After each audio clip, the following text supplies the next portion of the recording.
Commodore fans, are you ready? It's time for another episode of the Vandy247 podcast on the 440 Sports Network. Keep it locked right here for the best Vanderbilt coverage. Whether it's Clark Lee on the gridiron, Mark Byington and Shea Ralph on the hardwood, or Tim Corbin on the diamond, the Vandy247 crew has you covered.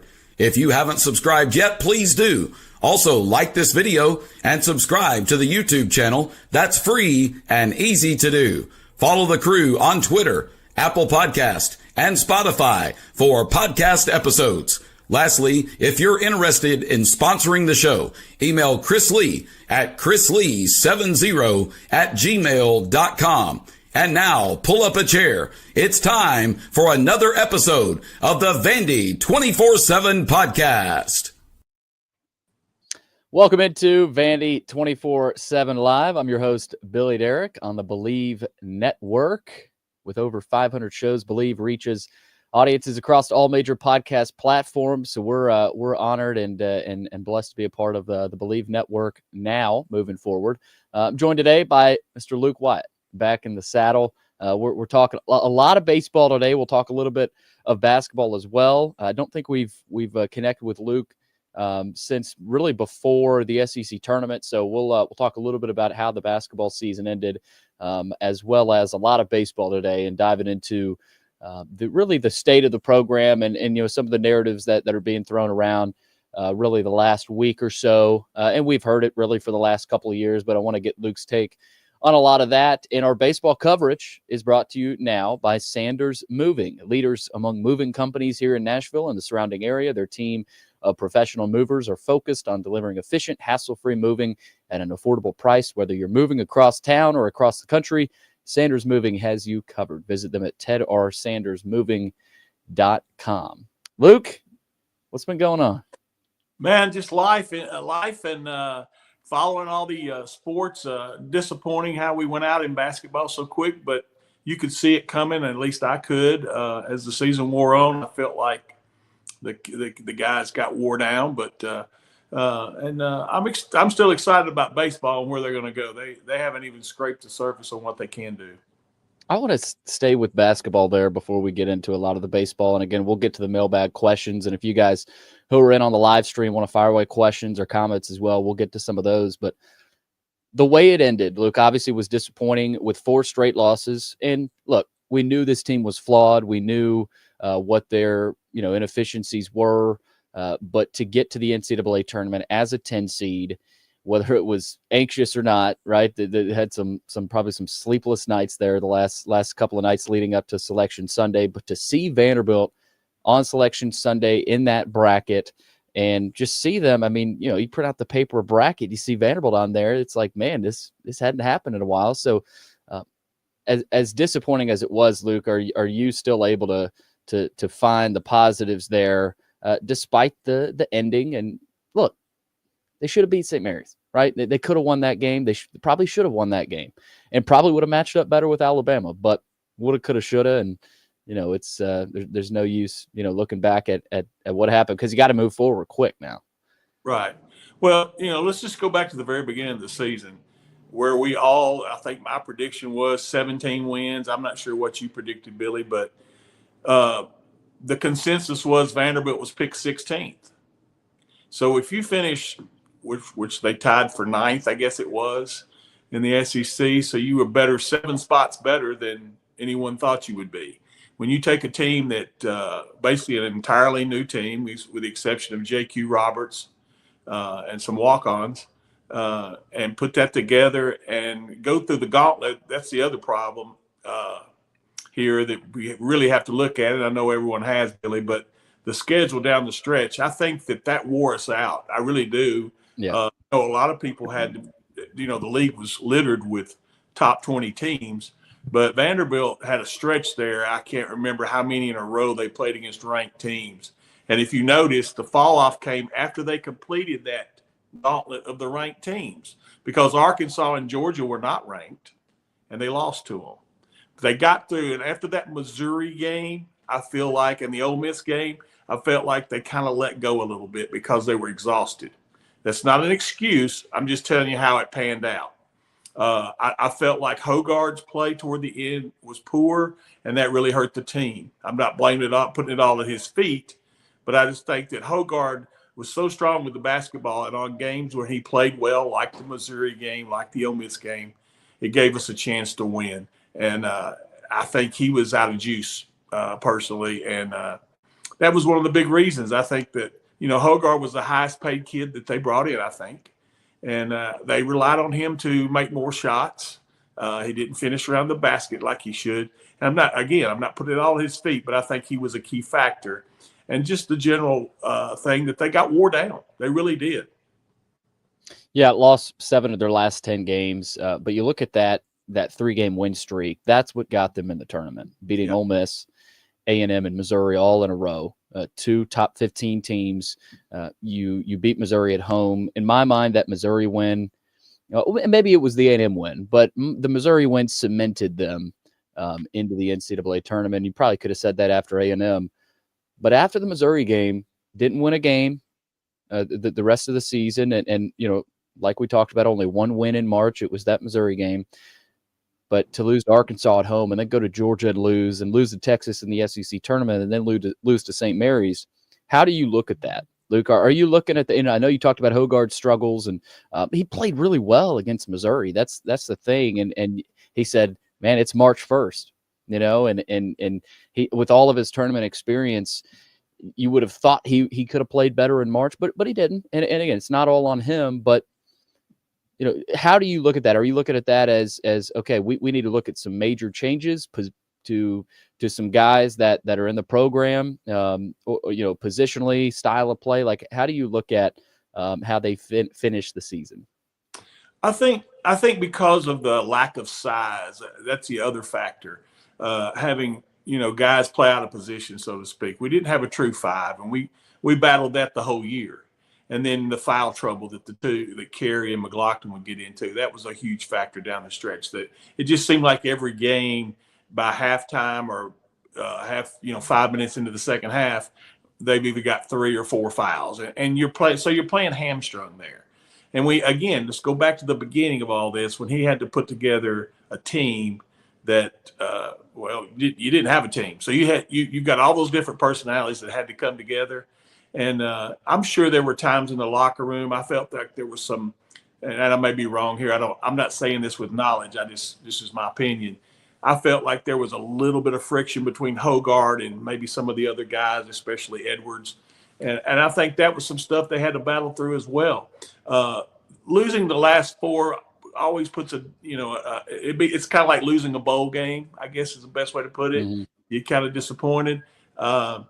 But I feel like that the structure of the team, with the exception of not having a big, is still a really good philosophy. The only thing I was disappointed in for the entire season was our defense against the 3-point shot. I thought it would be much better than that because of the way they hustled and how hard they played. But for some reason, recovery and getting out to the shooters was a very big weakness to this team.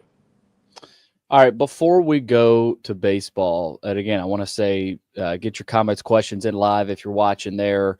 And before we get to the mailbag, I want to bring up this baseball narrative. And look, we've talked about it really, Luke, for the last ever since you, me, and Chris have been on this podcast. You and Chris have probably talked about it even going back 2-3 years ago. Since 2021, this program has not been the same. Now they've been good. They've been really pretty solid a lot of years. You won the SEC tournament, but you bowed out in the first round of the NCAA tournament at your own regional. And then obviously we saw what happened last year. But after the sweep against Arkansas, Corbin was asked about the lack of power and lack of home runs. Vanderbilt has hit 23 home runs this season. You look at some other teams, Georgia's hit about 80, Tennessee and Arkansas in the 60s. So has your opinion changed at all? And do you think this lack of power is something that can improve? I mean, and because you got to have it, right? We've talked about that, Luke. You don't have to have 80, but having at least 40, 45 at this point would be nice. That's what LSU is at, and they're still pitching really well. But pitching's not the problem right now. It may not be as elite as Rocker and Leiter and Price and those guys, but you've still got really good pitching and really good defense. But how are you looking at the hitting right now, Luke? And we've got more mailbag questions about this, but I'll just start you there. Well, first of all, let's take the defense of Vanderbilt and take the pitching and put it aside and say, let's check those off. They're in good shape there. The hitting, obviously, the elephant in the room is the power. There's a couple other teams in this league that also have a power shortage. I think Kentucky's hadn't hit many. South Carolina hasn't hit many. And I'm not going to get into the bats and stuff because it's obvious to me that some of these kids are doing some things at a lot of schools, not just one that I've dwelled on before, but there's at least 4 or 5 schools that are doing that. So let's throw that part out too. You've got Chris Maldonado, who you were depending on to hit 10 to 15 home runs. You've got Braden Holcomb, who you're depending on to be a power guy. Brody Johnston has done what you would think as a freshman and even more, and I think he will continue as he's getting, they're learning how to pitch to him, these teams in the league. But Brody hit another home run last night. He's got 6. So he's about where you might think he would be. And then Colin Barzy, I still think, has power that we haven't seen, and Mike Mancini power we haven't seen. Let's just look at the difference and how quick it changes, Billy. Texas A&M last year, Vanderbilt couldn't play with them. They got manhandled down at A&M. Now this year, A&M won 1 conference game. Now they've had 2 major injuries with Grahovic and I can't remember the young man's name. And they've changed coaches. That changed what? Philosophy, how you go about things. Maybe your hitting coach is now teaching a different swing path. We don't know all that. But Vanderbilt, and this is to talk people off the ledge, even with the power shortage, Vanderbilt has never bottomed out. Florida's 1-8. A&M's 1-8. Vanderbilt's always still been in that middle, and they've gone to 18 straight NCAA tournaments. So it's just an adjustment period. Since 21, when we played for the championship against Mississippi State in Omaha, that's when you've seen the bit of the decline. But I would say it's more of teams that were in the middle have kind of jumped us for a myriad of different reasons. I still think Vanderbilt, because of the pitching and defense and relying on that, once the power gets a little better, it doesn't even have to get, like you said, 40 home runs right now instead of 24. That would be better. I just don't think that in the long haul that's going to make that big of a difference. I really don't. Because if we start hitting the ball and putting the ball in the gaps and that type of thing, we can score as many runs. There's teams, and I'll stop after this. There's teams out there that rely on it, the gorilla ball. It's beer league softball. And we're seeing it in the major leagues, Billy. This new bat, it's not a new bat. I think Giancarlo Stanton used it last year for the Yankees and hit 7 home runs with it in postseason. They want the visual of that. I guess people love the long ball. We've heard that all our lives. Chicks love the long ball. Well, that's what's kind of happened with baseball. So when you have older kids that have been you get portal guys that are older and everything, there's going to be more power because they're grown men. You could look at physically what Arkansas looked like to physically what Vanderbilt looks like, and there's a big difference. And it's so interesting to just talk about everything that's gone on, especially hearing from you. We've got a ton of questions, mailbag questions to get to. And again, if you guys have any comments or questions, feel free to fire those away. Our mailbag is brought to you by Sutherland and Belk. They sponsor the chat room as well. If you or a loved one has been hurt or in an accident, give Taylor Russell a call. Excuse me, at 615-846-6200 to learn what your rights are and whether they can help. Also, our guest line with Luke Wyatt, brought to you by John Levin, good friend of the show. Womble Bond Dickinson thanks to student athletes at Vanderbilt for their dedication, effort, and hard work. Guest line is also brought to you by Yeaman Packaging Systems, leaders in end-of-line packaging automation. All right, Luke, let's start with, let's see here. Vandy Fan 615. Who does the actual negotiations for Vanderbilt NIL? Grind staff or the coaches? Well, I think it's up to each individual sport. The coaches, the whole thing. If a coach tells administration or grind staff, hey, we got to have this kid. Here's what I need to keep this kid. They're at the mercy of that. Mark Byington can't write a check himself for $1 million. So whatever, if I don't know the process enough to know that, do they say, okay, Mark, here's how much money you've got to put together a roster? Does it work like that? Or does it work to where maybe, and I've heard this from at other schools, what they're doing is the university will pay it up front and then the athletic department pay it back some kind of way. I don't know if that's legal or not, but I've heard that going on at other universities from friends of mine who still work at those universities in athletics, that the actual cost up front is paid by the university somehow. I don't think that's legal, but that's how it's working. I'm sure I'm not sure if anything's illegal anymore, Billy, but that's the way it stands right now, I think. Well, and with the general managers, and in title, the only one we really know of at Vanderbilt is Barton Simmons with the football program. And I will tell you this: I mean, there's not a day that goes by Barton and Paul Grindstaff are not communicating. Sure. And Barton, I mean, you could argue Barton and Clark are the same person. Just the way they visualize success for the program and the way they know the program. They both have a great grasp on their roster. And that's Clark, through Barton. But Barton, I mean, he's the general manager. Now I don't know who the general manager is, or if they even have one on the basketball program, right. Or if Byington if that's more of a hands-on approach. It's up to the head coach. I'll say Clark, Luke, you could say is lucky to have a guy like Barton. And look, they grew up together. They're best friends. Not every coach has that, a guy that knows him well and knows what he wants. Baseball wise, they've got a recruiting director who's the general manager there, or so I think I'll say for football that Grindstaff and Barton Simmons are communicating every day. So Barton obviously will be the big part there in the football program. The second part of his question here: what would your ideal baseball lineup be to somehow score more runs? Because obviously they're not, their batting average is low too. That's last in the SEC. Commodores are last in the SEC in batting average and last in home runs. So what's the ideal lineup? And doesn't seem like they've found the ideal, Luke, but I'll start with mine. Leading off in right field, Jacob Humphrey. Batting second in center, RJ Austin. Playing third, Brody Johnston. Typically your best hitter hits third, and he's a freshman.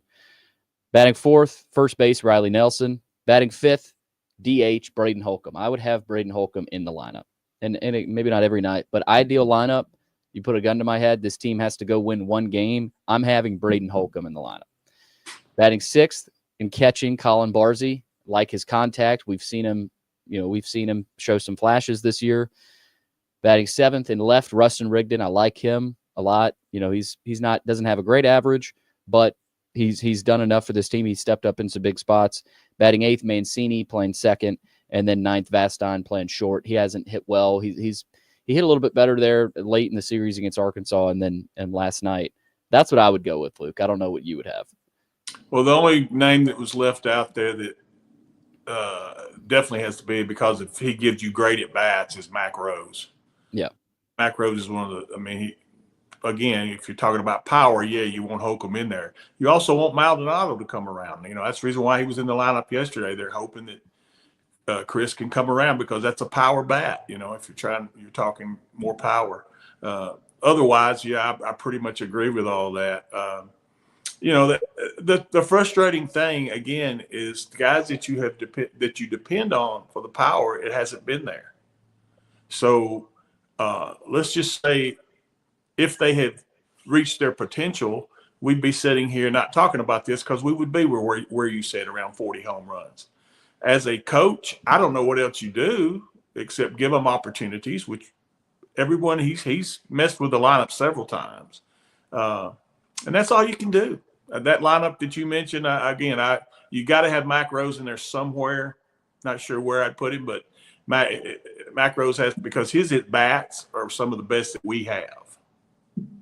Yeah, no, he's a veteran guy, JUCO kid. I think Corbin obviously likes that about him. Another question here: from NBA Door. What were your thoughts on how Corbin handled a tough but fair question from Aria Gerson after the weekend's failures against Arkansas? Luke, what do you think? Corbin, the quote was basically that towards the end of the quote, he said, "We didn't, they did," referring to teams and how a team like Georgia has hit 80 home runs or Tennessee has hit 70. And you got some other teams up there. He said, "We didn't, they did." And that's very cryptic, but that's what he said. How did you think he handled it? Here's my thing, and nothing personal against Area, but whenever every question you ask has a negative connotation to it, that gets under the skin of any coach. So I will say that most of her questions are broad. In other words, if you remember, and you correct me if I'm wrong, Billy, the question was, in the last 2 to 3 years, we've seen this no power type thing. First of all, you don't ask a coach something that broad. That's a silly question, in my opinion. Secondly, the power shortage is obvious. So why are you bringing it up? You're bringing it up to irritate. You're not trying to get an answer, because the answer is you saw the game. We're not doing it. So why would you pick at that scab? That's the way I am. To me, you talk about the game and you talk about each game individually. You don't talk about, well, we swept A&M this week. We got swept by the number 2 team in the nation this week. It's all that day, that game. That's the way baseball's played. I'll defend Corbs on that stuff. I think any coach would bristle at that type of questioning. Let's see here. RW 5241. Haven't been on campus in a while, so looking for an update on Vandy United. Have friends telling me it's well behind schedule, and Candace Story-Lee may have overpromised on some things. What's the status of the new football weight room and indoor facility? As I recall, they were a couple of mentions early in the announcement. The overpromising thing, I don't know, because I would think this, again, I think Daniel Deermeyer is the one pulling the strings. We can give credit to Candace for how you want to look at that. I worked at Vanderbilt for 40 years, and it was all the relationship between the university and the athletic director that mattered. That was a position that was there, but that position was ruled by the chancellor and the board of trust. So let's take that, set it aside, no matter who that is. Secondly, the one thing I do have a burr in my saddle about on facilities is the weight room. It's high school level in some respects. And our kids, there's no reason for us to be 16th out of 16th in a weight room. That has to change, and that needs to change quick. If we're going to be doing all the things we've done, you've gone to a bowl now, you've won a game, you've got Pavia back, you're never going to have as much excitement around the program. The stadium's looking great. So why not get that freaking weight room done? I don't know why, but it should be different. That's the one thing that burr in my saddle with facilities. From cousin CJ, how many more years of sustained success will it take to change the narrative on Vandy football on the recruiting trail? It's a good one. Billy, and I've said this since I was at Vanderbilt. I've seen the 2 to 3 years of success under Franklin. I saw a couple of years in the 70s. That's how old I am. That we had success. And the common theme was this. You had an older team, number one. And number two, you had a cohesion with keeping the coaches, keeping the coordinators, which Clark has done for the most part. So I think that's the key to it. Got to keep these guys around, pay the coaches when they need to be paid. And when they richly deserve something, take care of it. And I think that's the only way you can do it. And you got to keep that line of communication between Kirkland and the athletic department going, because I've seen so many times that get fragmented. Yeah, and Vandy Nashman has a good response to that question on the board. He says, if we somehow pulled off a miracle 8 or 9 win season next year, Clark could probably pull a top 30 recruiting class, which is definitely true, I think. Portal is still the main play for us at this point, which I would agree with. I agree. One other quick, I can, Billy.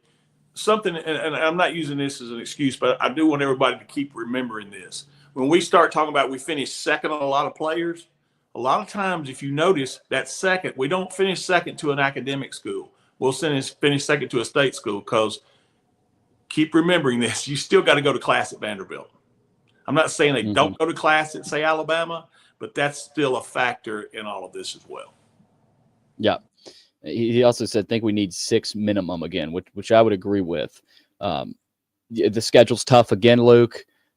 But I mean, if you avoid a Georgia State type loss, and maybe you switch around, the Missouri result, this team, yeah, absolutely 7 or 8 is on the table. But I would slow people's roll that are looking at an 8-win season, like, for sure, or that's the expectation. I think you still need to realize what this team is capable of.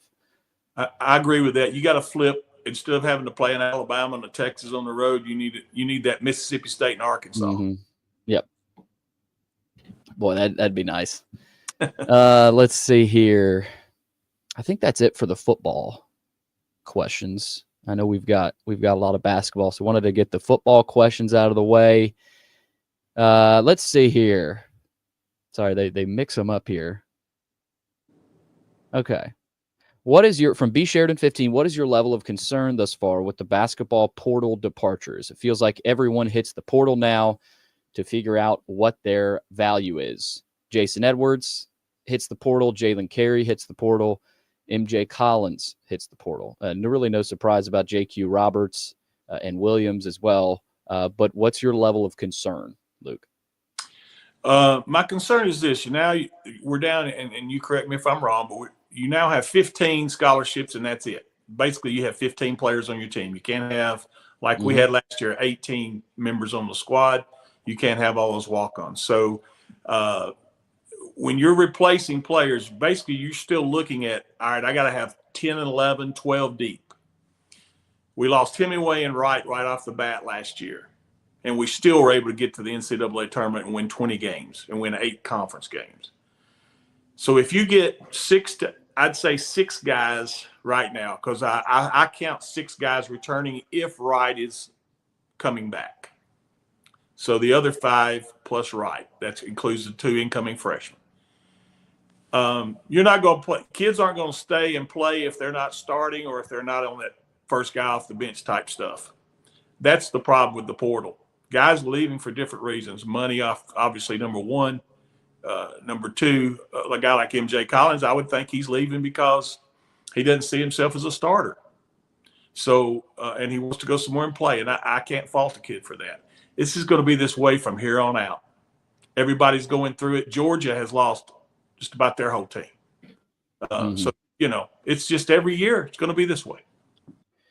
Yeah, it's the new age. We've talked about it ad nauseum. What you've got right now, what Vanderbilt has on their roster right now with the guys that have left, and who knows, maybe Collins comes back, maybe Edwards comes back. I doubt it, but maybe Carey does. We'll see what happens. But right now you've got Tyler Tanner, Tyler Nickel at the guards, and at the forwards, Kajani Wright, and still we need to see what happens there with him.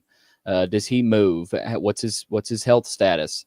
And then Devin McLaughlin and the 2 freshmen, Jaden Leverett and Jalen Dean Vines. So that's what you've got. And I'm with you, Luke, that you bring in 6, 7, 8 more guys from the portal. Maybe another freshman. Joey was telling me how they could bring in another freshman.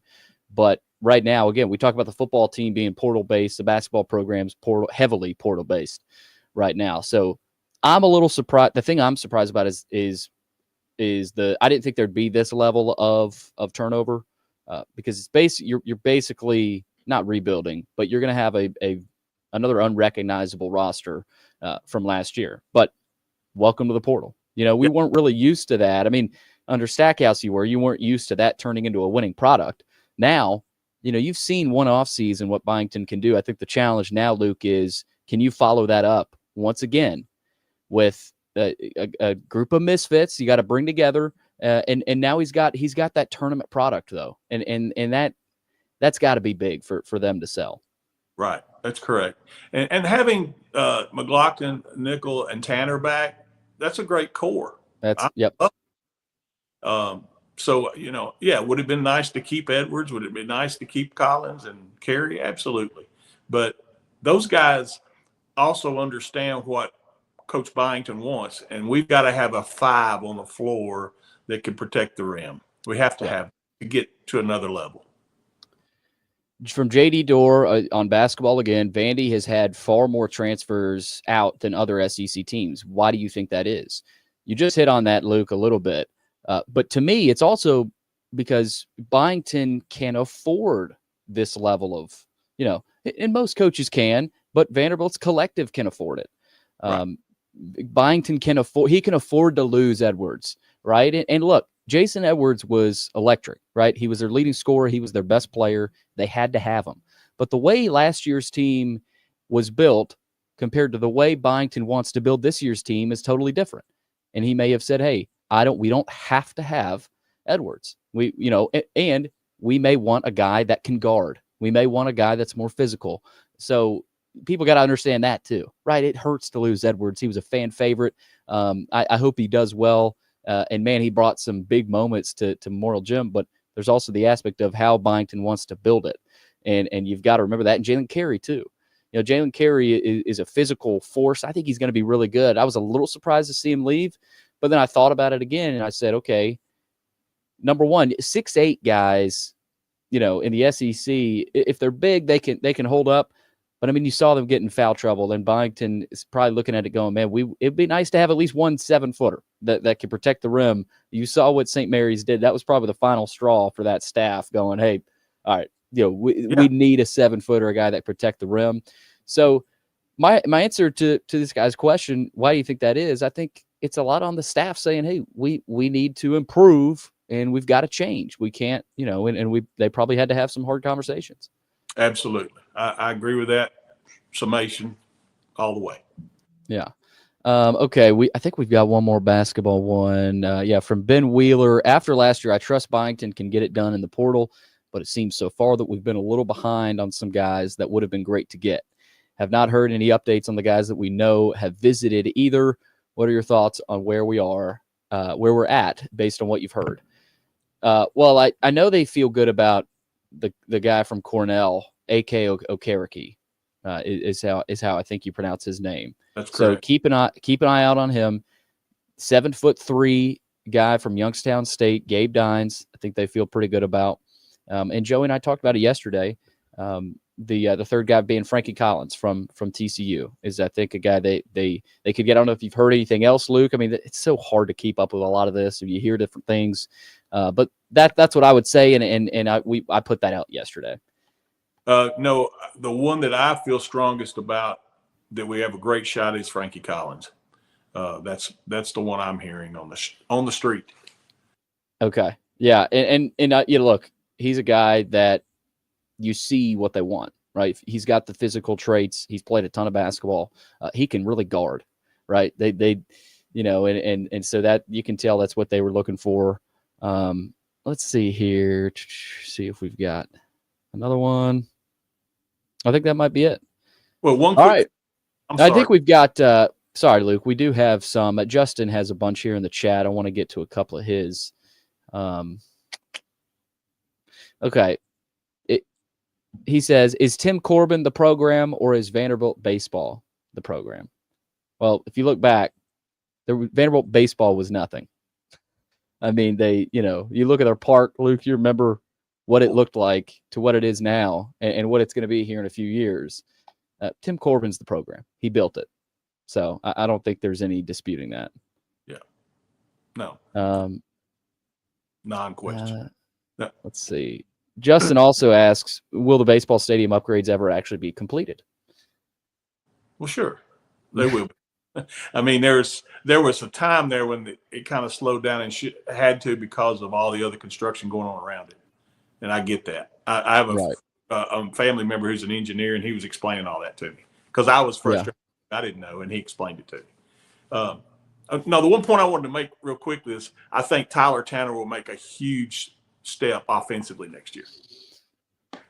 Yeah, and that's big. That's big. I don't know if I'm ready to say he'll start at point guard, and especially after what you said about Frankie Collins. If they bring him in, that's a great veteran player that Tanner can learn under, still play, right? I mean, Tanner's a great, backup to have, and who knows what happens with the starting lineup. But I can see Tanner. I'm with you, Luke. I can see him taking a big jump, and then by the time he gets to be a junior or a senior, I think he could end up being one of the better players. And this could sound like an overstatement, but one of the better players in Vanderbilt basketball history. I really do. I think. And look, he may not play in the NBA, but I think he's got potential. I think the sky's the limit for him with his pedigree. Coming from Brentwood Academy, training under Darius Garland. I mean, there's not a better guy to train under and to know and have a relationship with. And I'm with you. I think he could take an absolutely big jump, and he needs to for this program. There's a reason Byington brought him in. I agree. So it's going to be interesting. Luke, got a big series this weekend. The baseball team got a big win last night. Western Kentucky's a good program. Yeah. They fended them off, got a 5-4 win with R.J. Austin's walk-off. And then they've got a trip to Gainesville this weekend. And Luke, like you mentioned it, Florida's 1-7. And Florida's a program. Ole Miss is a program that they've sort of bottomed out at times these last several years at times in the season. Now they barely made the tournament last year, but this is a series I think Vanderbilt can take, Luke. But it's an SEC series on the road. It's not going to be easy.